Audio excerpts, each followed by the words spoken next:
Hello student, मैं अनिल कुमार स्वागत करता हूं अपने YouTube channel study with Anil में। आज हम लोग बिहार बोर्ड के अंतर्गत क्लास 10th का भूगोल का जो फर्स्ट लेसन है भारत संसाधन एवं उपयोग, उसका अति महत्वपूर्ण 30 क्वेश्चन जो है लेकर आया हूं, जिसके बारे में हम लोग अध्ययन करेंगे। आपको बता दें कि यह क्वेश्चंस मुख्य रूप से STT जो री एग्जाम 2020 में होने वाला है उसके लिए भी अति महत्वपूर्ण है। तो जो भी विद्यार्थी अगर भूगोल चूज किए हैं उनके लिए भी अति महत्वपूर्ण है। तो आप देख सकते हैं यहाँ पर। चलिए पहले नंबर क्वेश्चन पर आते हैं और पहला नंबर प्रश्न है कि किस प्रसिद्ध भूगोलविद का कथन है कि संसाधन होते नहीं बनते हैं। देखिए प्रश्न यह है कि किस प्रसिद्ध भूगोलविद का कथन है कि संसाधन होते नहीं बनते हैं। इसका उत्तर होगा जिमरमैन।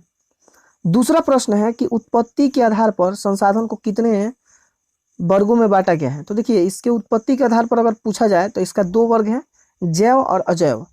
तीसरा प्रश्न है कि उपयोगिता के आधार पर संसाधन को कितने भागों में बांटा गया है। इसका उत्तर होगा 2, नवीकरणीय और अनवीकरणीय। चौथा प्रश्न है कि स्वामित्व के आधार पर संसाधन को कितने वर्गों में विभक्त किया गया है। तो स्वामित्व की जब बात आती है तो ये 4 वर्गों में बांटा गया है। और आपको बता दें कि 4 वर्गों के अंतर्गत व्यक्तिगत, सामुदायिक, राष्ट्रीय और अंतर्राष्ट्रीय जो है संसाधन शामिल है।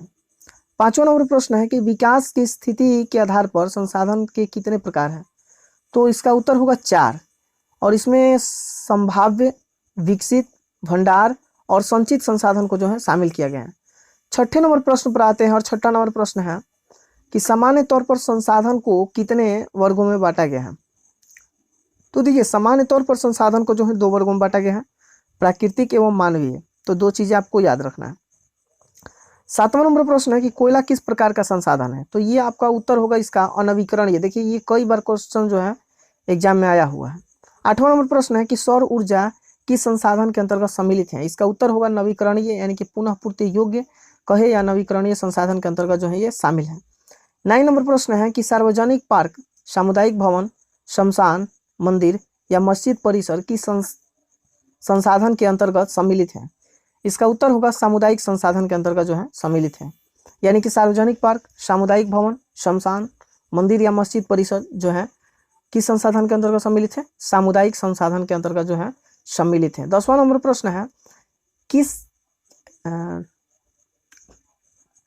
10 नंबर प्रश्न है कि किसी देश की तट रेखा से 200 किलोमीटर की दूरी तक का क्षेत्र क्या कहलाता है। तो इसका उत्तर होगा अपवर्जक आर्थिक क्षेत्र। आपको ये चीजें याद रखना है। 11 नंबर क्वेश्चन की तरफ बढ़ते हैं और 11 नंबर क्वेश्चन है कि विश्व पर्यावरण दिवस कब मनाया जाता है। तो देखिए 5 जून को जो है विश्व पर्यावरण दिवस के रूप में मनाया जाता है। ये अति महत्वपूर्ण क्वेश्चन है, कई बार एग्जाम में देखा गया है। 12 नंबर क्वेश्चन है कि पर्यावरण संरक्षण हेतु सर्वप्रथम कब और कहाँ विश्व शिखर सम्मेलन आयोजित किया गया था। इसका उत्तर होगा 1972 ईस्वी में स्टॉकहोम में किया गया था। ये चीज आपको याद रखना है। पर्यावरण संरक्षण हेतु जो है प्रथम विश्व शिखर सम्मेलन आयोजित किया गया था।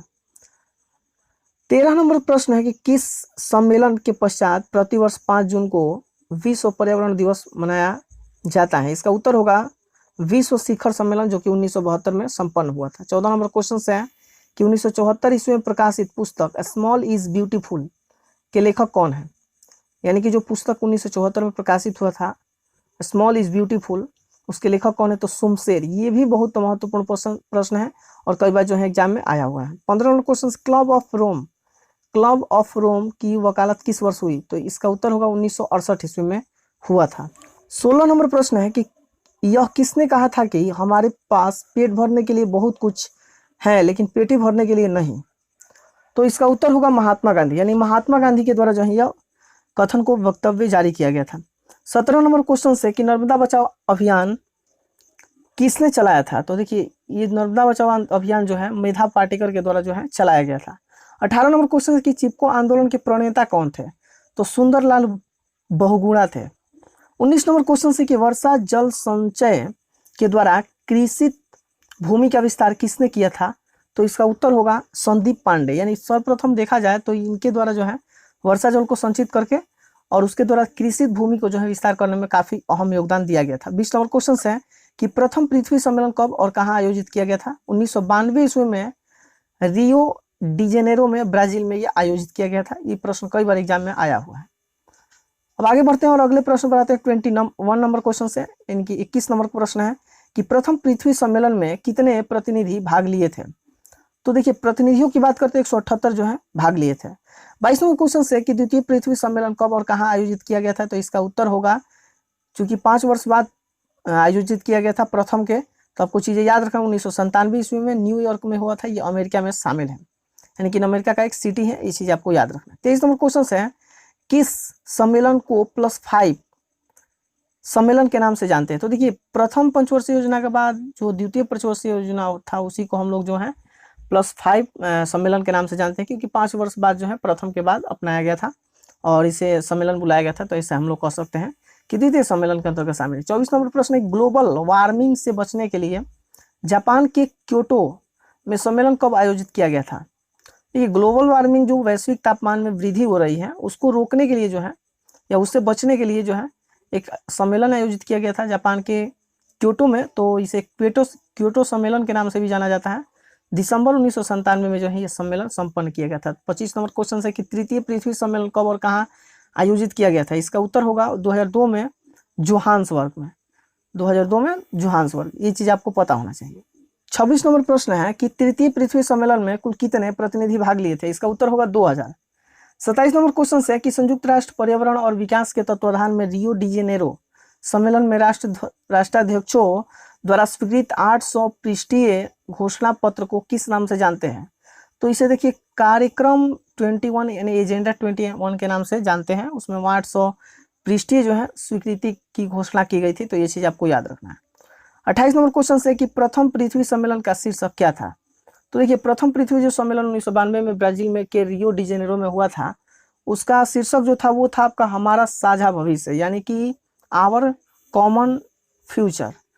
29 नंबर क्वेश्चन है कि समुद्री क्षेत्र में राजनैतिक सीमा के कितनी किलोमीटर क्षेत्र तक राष्ट्रीय संपदा निहित है। इसका उत्तर होगा 19.2 किलोमीटर। 30 नंबर प्रश्न और अंतिम प्रश्न है कि जीवाश्म ईंधन किस संसाधन के अंतर्गत सम्मिलित है। तो देखिए जीवाश्म ईंधन की अगर हम बात करें तो अनवीकरणीय संसाधन के अंतर्गत जो है ये सम्मिलित है, ये चीज आपको पता होना चाहिए। तो यह अति महत्वपूर्ण 30 प्रश्न था जो कि आप लोग के समक्ष हम प्रस्तुत किए, और यह विभिन्न एग्जामों के लिए जो है काफी महत्वपूर्ण है।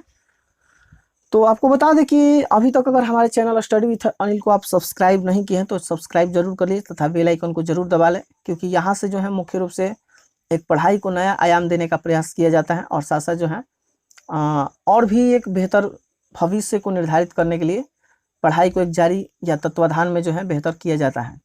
आपको बता दें कि अब लगातार जो है हम लोग पढ़ाई को और बेहतर करने के लिए एक टेलीग्राम का लिंक बनाया गया है, और टेलीग्राम का लिंक जो है आपको डिस्क्रिप्शन में मिल जाएगा। आप वहां पर जाकर क्लिक करके जो है टेलीग्राम चैनल से जुड़ सकते हैं। वहां भी बहुत सारे जो स्टडी मटेरियल और साथ साथ जो है आपके पढ़ाई को एक नया आयाम देने के लिए जो है बहुत सारे कार्य किए जाते हैं। तो आप हमारे चैनल और साथ साथ जो है टेलीग्राम चैनल से भी आप जुड़कर अपने भविष्य को एक सकारात्मक रूपों में अपना सकते हैं। तो चलिए मिलते हैं अगले वीडियो में। तो तब तक के लिए धन्यवाद। जय हिंद, जय भारत।